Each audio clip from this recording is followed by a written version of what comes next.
Assalamualaikum warahmatullahi wabarakatuh. Shalom. Saya Regina Datuan sebagai moderator pada presentasi saat ini dengan mata kuliah Manajemen Risiko, dosen pengampu Dr. Insinyur Charles Ngangi MS, kelompok 4 dengan topik pembelajaran risiko. Dengan nama-nama kelompok sebagai berikut: Regina Datuan, Kesha Manongko, Ceria Siombing, Jovan Kasmit, Indri Pelealu, Alfandi Tandayu, dan Jafat Mandolam. Kita masuk pada manajemen risiko.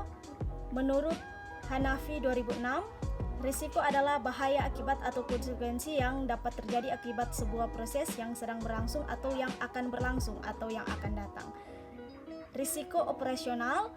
Definisi risiko operasional LAM 2014 mengungkapkan bahwa risiko operasional dapat didefinisikan sebagai risiko atas kerugian yang ditimbulkan dari ketidakcukupan atau kegagalan proses internal sumber daya manusia dan sistem atau dari peristiwa-peristiwa eksternal.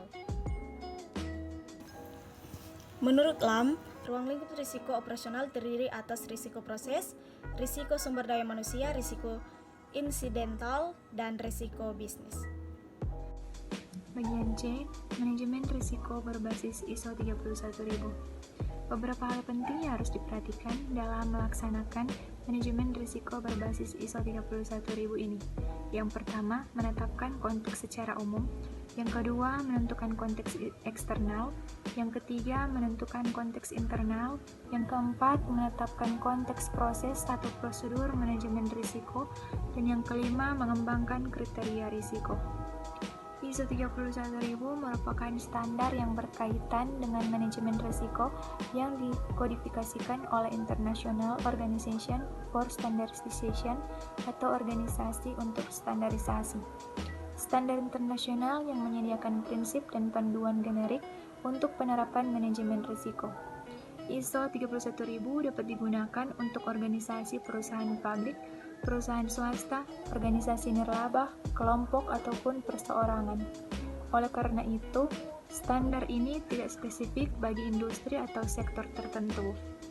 Walaupun standar ini menyediakan panduan generik, hal ini tidak dimaksudkan untuk membuat keseragaman penerapan manajemen risiko pada semua organisasi.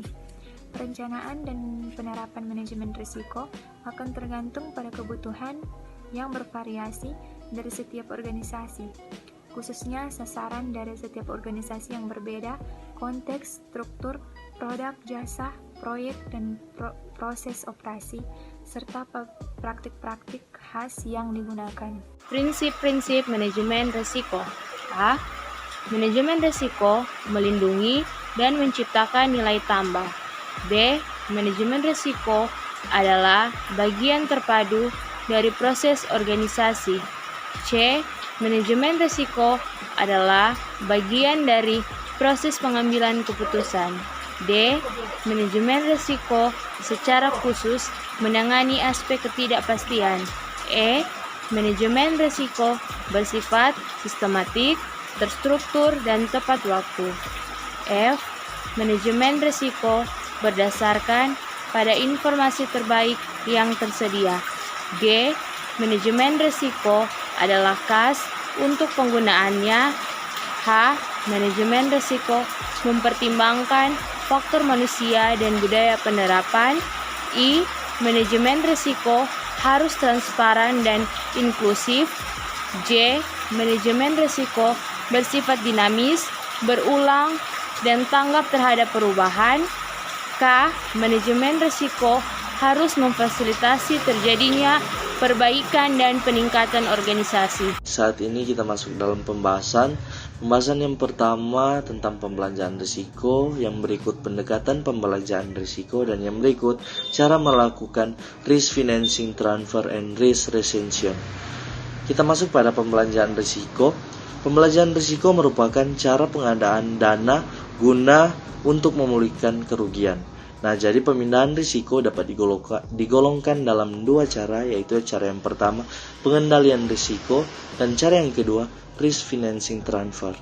Nah, jadi pemindahan risiko melalui pengendalian risiko dapat memerlukan pengerahan dana karena dapat dijalankan dengan adanya yang pertama, pemindahan harta atau kegiatan kepada pihak yang lain. Yang kedua, memindahkan tanggung jawab kepada transferee dengan maksud menghilangkan atau mengurangi tanggung jawab transferor terhadap kerugian yang bersangkutan. Dan yang ketiga, menganggap kerugian yang bersangkutan dipikul oleh pihak yang lain. Nah, jadi pengendalian risiko merupakan usaha untuk mengurangi kerugian potensial dan mengusahakan agar risiko lebih dapat diramalkan. Nah, jadi dapat kita simpulkan bahwa pembelajaran risiko ini merupakan cara pengandaan dana untuk memulihkan kerugian yang ada. Masuk dalam pendekatan pembelanjaan risiko. Yang pertama, ada risk financing transfer, merupakan usaha memindahkan risiko disertai dengan pembiayaan, yang berarti transfer mencari dana eksternal untuk membayarkan kerugian yang bersangkutan jika kerugian itu benar-benar terjadi. Adapun risk financing transfer dapat dilakukan dengan cara yang pertama, ada transfer risiko kepada perusahaan asuransi atau insurance transfer. Insurance transfer merupakan pemindahan risiko kepada perusahaan asuransi. Asuransi adalah salah satu cara dalam menghadapi risiko dengan mentransfer risiko ke perusahaan asuransi dengan membayar premi yang jauh lebih kecil atau minim bila dibandingkan dengan risiko kerugian finansial bila terjadi musibah. Adapun risiko-risiko yang dapat diasuransikan harus memenuhi syarat-syarat sebagai berikut. Syarat yang pertama adalah kerugian potensial cukup besar namun probabilitasnya rendah. Yang kedua, probabilitas dapat diperhitungkan. Yang ketiga, massal dan homogeni. Yang keempat, kerugian yang terjadi bersifat kebetulan. Yang kelima, kerugian tertentu. Yang kedua adalah transfer risiko kepada perusahaan lain yang bukan perusahaan asuransi atau non-insurance transfer. Kebanyakan pemindahan risiko kepada pihak non-asuransi dilakukan melalui kontrak-kontrak bisnis biasa dan melalui kontrak khusus untuk pemindahan risiko. Risk retention, menanggung sendiri risiko. Retensi berarti bahwa perusahaan mempertahankan sebagian atau seluruh kerugian yang dapat berakibat bagi kerugian yang diberikan. C. Cara melakukan risk financing transfer dan risk retention. Yang pertama, alasan perusahaan melakukan retention terbagi atas 4. Yang pertama, keharusan karena perusahaan tidak punya pilihan lain. Yang kedua, biaya.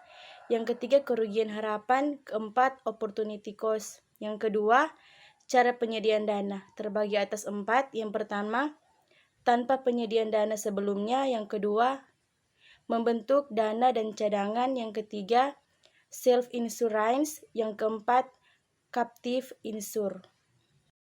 Kesimpulan, pengendalian risiko merupakan usaha untuk mengurangi kerugian potensial dan mengusahakan agar risiko lebih dapat diramalkan.